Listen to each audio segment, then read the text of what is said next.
Hello नमस्कार, जय हिंद, वंदे मातरम। दोस्तों, आप सभी लोगों का स्वागत है हमारे इस चैनल पर। दोस्तों, अगर आप लोग एसएससी एमटीएस एग्ज़ाम देने जा रहे हैं तो वीडियो बहुत ही ज़्यादा इम्पोर्टेंट है, क्योंकि इस वीडियो में हम लोग आपके लिए एसएससी एमटीएस के लिए जीके के मोस्ट इम्पोर्टेंट क्वेश्चंस लेकर के आए हैं, जो कि आपके एसएससी एग्ज़ाम में ही पूछे गए हैं।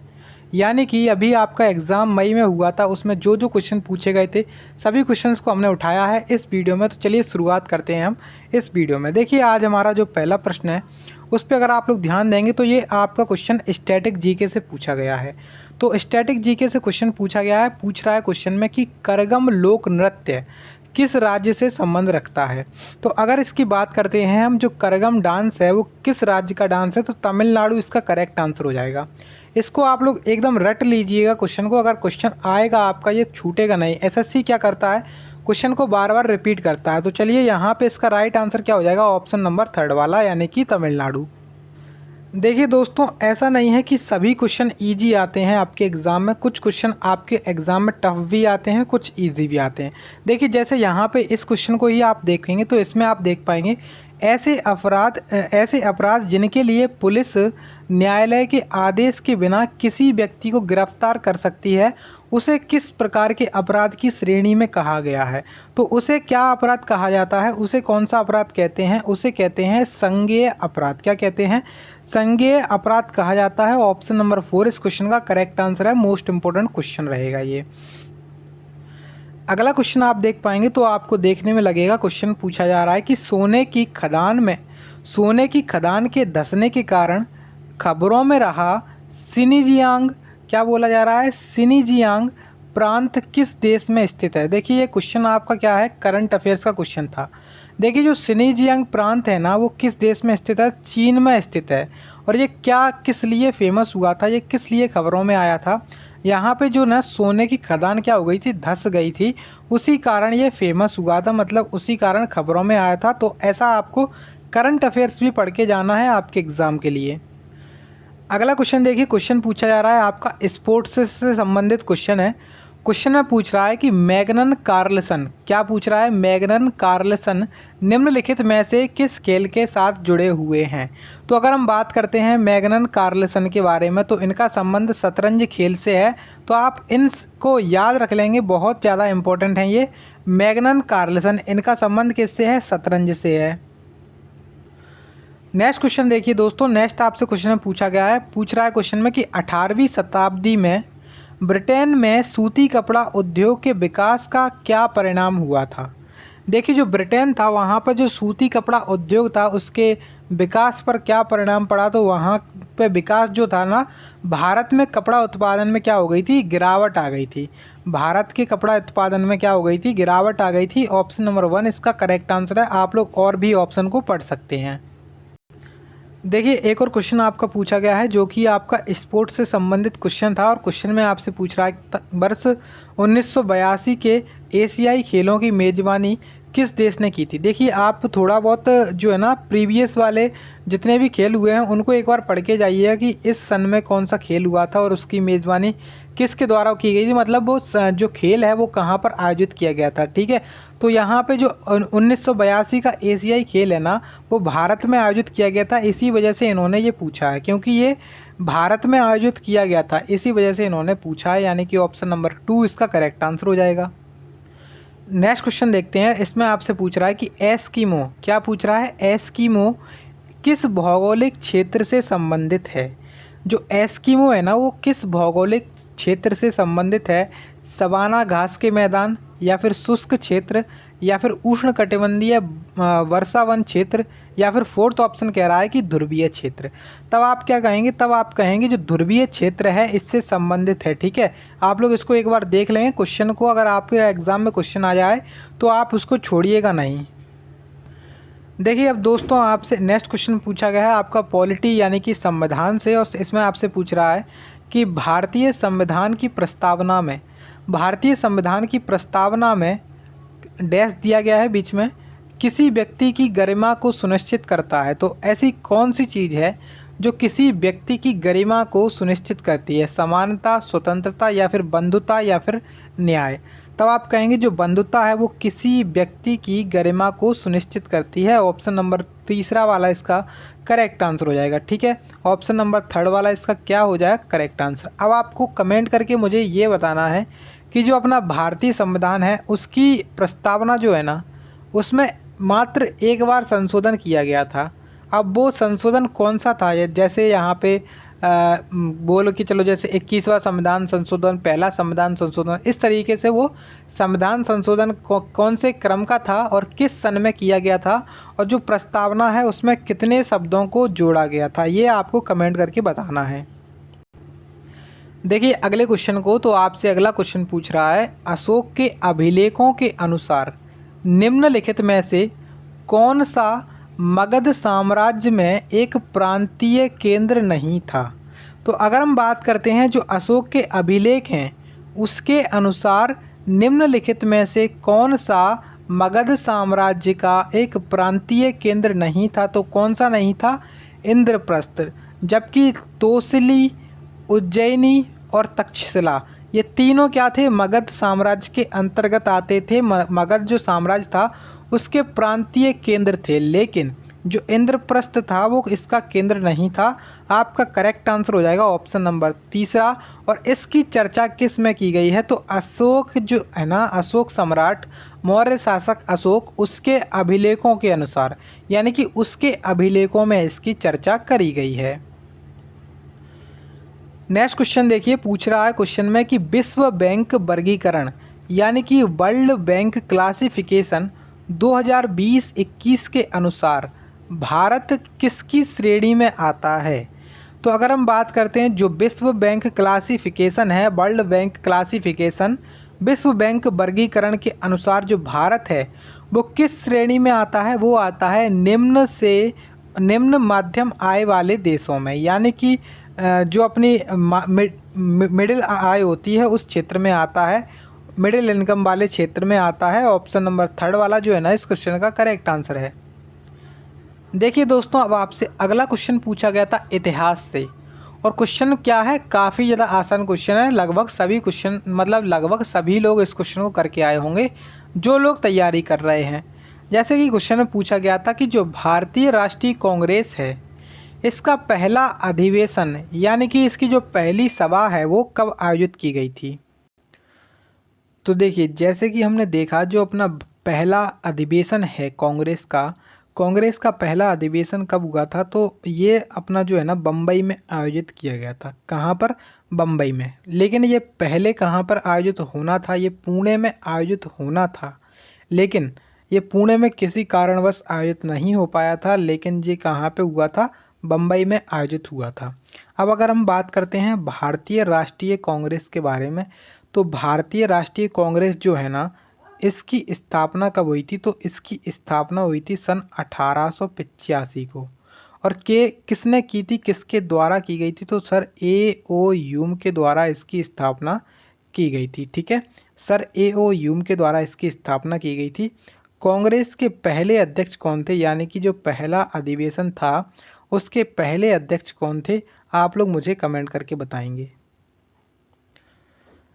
देखिए अगला क्वेश्चन आपसे पूछा जा रहा है। क्वेश्चन में आपसे कह रहा है कि किस प्रकार की कृषि में भूमि का उपयोग भोजन व चारे की फसलें उगाने और पशुधन पालन करने के लिए किया जाता है? पशुधन पालन के लिए किया जाता है। तो जो है ना मिश्रित खेती जो होती है, कौन सी खेती? मिश्रित खेती। मिश्रित खेती में क्या होता है, जो कृषि होती है उसमें जो भूमि होती है, भूमि का उपयोग किसके लिए किया जाता है?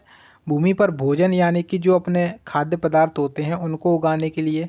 उसी में वो जो चारा होता है, चारे की फसलें वो भी उग जाती हैं। साथ ही साथ जो पशुधन होता है उनको पालने के लिए ये आ जाता है। तो उस प्रकार की कृषि को मिश्रित खेती कहा जाता है, मिश्रित कृषि कहा जाता है। ऑप्शन नंबर 2 क्वेश्चन का करेक्ट आंसर है। अगला क्वेश्चन देखिए, क्वेश्चन आपका स्टैटिक जीके से पूछा गया है। क्वेश्चन में कह रहा है आपसे कि निम्नलिखित में से कौन सा अरुणाचल प्रदेश का एक कृषि उत्सव है जो गालो जनजाति द्वारा मनाया जाता है? देखिए गालो जनजाति के द्वारा कौन सा उत्सव मनाया जाता है? अगर हम उगादी फेस्टिवल की बात करें तो ये उगादी फेस्टिवल एक न्यू ईयर का काम करता है, न्यू ईयर का काम करता है, ठीक है। और ये कहाँ पे मनाया जाता है? कर्नाटका में, ठीक है। तो ये आपका कर्नाटका में मनाया जाता है। कर्मा पूजा जो है ना वो आपका बिहार राज्य में मनाया जाता है, बिहार राज्य में मनाया जाता है, ठीक है। उसके बाद जो लोसर है ना, लोसर भी आपका अरुणाचल प्रदेश में मनाते हैं। कहाँ पर? अरुणाचल प्रदेश में। और जो मोपिनी है ना, मोपिनी, ये भी आपका अरुणाचल प्रदेश में मनाते हैं। तो मतलब हमारे दो ऑप्शन यहाँ से एलिमिनेट हो जाएंगे अगर आपको पता नहीं होता तो। लेकिन अब जब जैसे यहाँ पे हमें बताना है कि लोसर और मोपनी इनमें से कौन सा होगा, तो ऐसा कौन सा कृषि उत्सव है जिसको गालो जनजाति द्वारा मनाया जाता है, तब आप कहेंगे जो मोपनी है ना वो एक कृषि उत्सव है और गालो जनजाति के द्वारा इसे मनाया जाता है। यानी कि आपका करेक्ट आंसर जो होगा वो ऑप्शन नंबर 4 होगा इस क्वेश्चन का। नेक्स्ट क्वेश्चन देखिए, क्वेश्चन आपसे पूछ रहा है, क्वेश्चन कह रहा है कि भारत में कितने जैव मंडल आरक्षित क्षेत्र हैं? तो भारत के अंदर कितने जैव मंडल आरक्षित क्षेत्र हैं? तब आपका जवाब होगा 18, यानी कि जो 18 है ना वो जैव मंडल आरक्षित क्षेत्र है, ठीक है। आंसर लगा लीजिए, ऑप्शन नंबर 1 क्वेश्चन का करेक्ट आंसर है। नेक्स्ट क्वेश्चन आपका बजट से पूछा गया था और बजट में बोला गया था कि वर्ष 2023-24 के अनुसार, बजट के अनुसार सरकार द्वारा प्रत्येक 1 रुपये की प्राप्ति में कॉरपोरेशन टैक्स कितना होता है? तो जो बजट 2023-24 के अनुसार है ना, सरकार के प्रत्येक 1 रुपये की प्राप्ति के में कॉरपोरेशन टैक्स कितना होता है? 15 पैसे का। ऑप्शन 3 करेक्ट आंसर है। नेक्स्ट क्वेश्चन देखिए, क्वेश्चन आपसे पूछ रहा है, क्वेश्चन में कह रहा है कि निम्नलिखित में से कौन 3 प्रमुख प्रकार की सेलों में से एक नहीं है? देखिए यहाँ पे जो सेल हैं उसका मतलब कुछ अलग से है। जो सेल होती है इसका मतलब होता है चट्टान, इसका मतलब क्या होता है? चट्टान होता है। तो यहाँ पे आग्नेय चट्टानें होती हैं, कायांतरित यानी कि रूपांतरित चट्टानें उनका एक प्रकार होती हैं, और अवसादी चट्टानें भी होती हैं। लेकिन चुंबकीय चट्टानें कुछ भी नहीं होता है। यानी कि हमारा जो क्वेश्चन में पूछा गया था कि 3 प्रमुख जो प्रकार हैं उनमें से कौन सा एक नहीं है, तो आप कहेंगे चुंबकीय सेल नामक कोई भी सेल नहीं होती है, यानी कि कोई भी चट्टान नहीं होती है। ऑप्शन 2 क्वेश्चन का करेक्ट आंसर है। देखिए दोस्तों, अब नेक्स्ट क्वेश्चन आपसे पूछा गया है, ये एक पुस्तक पूछी गई थी जिसमें आपसे बोला गया था the race of my life. The race of my life जो पुस्तक है वो किस भारतीय खिलाड़ी के द्वारा लिखी गई है? किस भारतीय खिलाड़ी की आत्मकथा है, यानी कि ऑटोबायोग्राफी है? तो मिल्खा सिंह जो है ना उनकी ऑटोबायोग्राफी का नाम क्या है? उनकी ऑटोबायोग्राफी जो है ना उसका नाम है the race of my life, ठीक है। अगला क्वेश्चन देखिए, क्वेश्चन पूछ रहा है कि खजुराहो के मंदिर किस राजवंश के दौरान बनवाए गए थे? देखिए जो खजुराहो है ना वो अपना कहाँ पर है? मध्य प्रदेश राज्य में स्थित है, मध्य प्रदेश राज्य में स्थित है। और इसे किस वंश के शासकों ने बनवाया था? तो चंदेल वंश के शासकों ने, चंदेल वंश के शासकों ने इसे बनवाया था। आंसर लगा लीजिए ऑप्शन नंबर 2 वाला। अगला क्वेश्चन देखिए, स्टैटिक जीके का क्वेश्चन है, पूछ रहा है कि गैर नृत्य, कौन सा गैर? गैर नृत्य राजस्थान के किस समुदाय द्वारा किया जाता है? देखिए राजस्थान में भील जनजाति जो है ना उसके द्वारा किया जाता है कौन सा डांस? गैर डांस, ठीक है। ऑप्शन 3 करेक्ट आंसर है, क्वेश्चन इंपॉर्टेंट है ये। नेक्स्ट क्वेश्चन देखिए, क्वेश्चन पूछ रहा है कि दक्कन में मराठों द्वारा वसूले जाने वाले भू राजस्व यानी कि जो भूमि पर टैक्स लिया जाता था उसके 25% को किस नाम से जाना जाता था? उसे क्या कहा जाता था? तो देखिए जो 25% होता था उसे क्या कहते थे? उसे कहते थे चौथ। क्या कहते थे? चौथ कहा जाता था। Option number 4 sorry option number 1 इसका करेक्ट आंसर हो जाएगा। नेक्स्ट क्वेश्चन देखिए, क्वेश्चन आपसे पूछ रहा है कि इलियास खान का जन्म लखनऊ के संगीतकार के घराने में हुआ था, वह किस यंत्र को बजाने के लिए जाने जाते हैं? तो अगर बात करी जाए इलियास खान, कौन सा नाम है इनका? इलियास खान, ठीक है, इलियास खान। तो इनका संबंध किससे है? इनका संबंध है सितार वादन से। इनका संबंध किससे है? सितार वादन से इनका संबंध है, इसको आप लोग ध्यान रखेंगे। अब देखिए यहाँ पे एक ऑप्शन है तबला। तबला वादन में आपको कौन कौन से नाम याद रखने हैं? एक तो आपको याद रखना है जाकिर हुसैन, ठीक है, जाकिर हुसैन। तबला वादन में आपको क्या याद रखना है? जाकिर हुसैन। उसके बाद स्वप्न चौधरी हो गए, जाकिर हुसैन हो गए। तो ये कुछ नाम हैं जो कि आपको याद रखने हैं। ये वाला नाम तो आप अत्यंत याद रखिएगा, इलियास खान। इलियास खान का संबंध है सितार वादन से, और ये क्वेश्चन अभी तक नहीं पूछा था तो इन्होंने ये पूछ लिया है, तो आगे भी इसको पूछा जा सकता है, तो आप लगाएंगे सितार वादन में। देखिए नॉर्मल सा क्वेश्चन पूछा गया था साइंस से, और इजी क्वेश्चन है, और क्वेश्चन में पूछ रहा था कि मानव शरीर का सामान्य तापमान कितना होता है, यानी कि जो नॉर्मल टेम्परेचर होता है ह्यूमन बॉडी का वो कितना होता है? 37 डिग्री सेल्सियस, ठीक है, सेंटीग्रेड सेल्सियस। ऑप्शन नंबर 1 इसका करेक्ट आंसर हो जाएगा। देखिए दोस्तों आज लास्ट क्वेश्चन देखते हैं हम। इसमें आपसे पूछ रहा है कि अगस्त 2022 में भारत के प्रधानमंत्री ने कहाँ पर होमी भाभा कैंसर अस्पताल का उद्घाटन किया था? तो ये क्वेश्चन आपका करंट अफेयर से पूछा गया था, क्योंकि जो आपका एग्ज़ाम मई में हुआ था तो उसमें 1 साल पुराना करंट अफेयर पूछा गया था, तो अगस्त 2022 का उसमें पूछ लिया था। यानी कि अब आपका जो एग्ज़ाम है ना वो सितंबर में हो रहा है, तो आपको क्या करना है, सितंबर का जो एग्ज़ाम है तो आपको 1 साल पहले का यानी कि सितंबर 2022 तक का आपको करंट अफेयर्स याद होना चाहिए, ठीक है। अब देखिए यहाँ पे पूछ रहा है क्वेश्चन में कि अगस्त 2022 के अनुसार, जो अगस्त 2022 में भारत के जो प्रधानमंत्री नरेंद्र मोदी हैं उनके द्वारा जो होमी भाभा कैंसर अस्पताल है उसका उद्घाटन कहाँ पर किया गया था?